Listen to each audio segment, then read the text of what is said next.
بسم الله الرحمن الرحيم. هو الذي أنزل عليك الكتاب منه آيات محكمات هن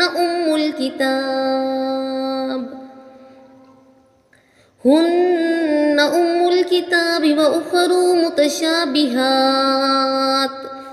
فأما الذين في قلوبهم زيغ فيتبعون ما تشابه منه ابتغاء الفتنة وابتغاء تأويله، وما يعلم تأويله إلا الله.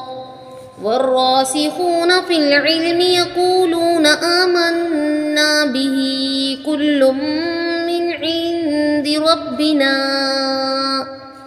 وما يذكر إلا أولو الألباب.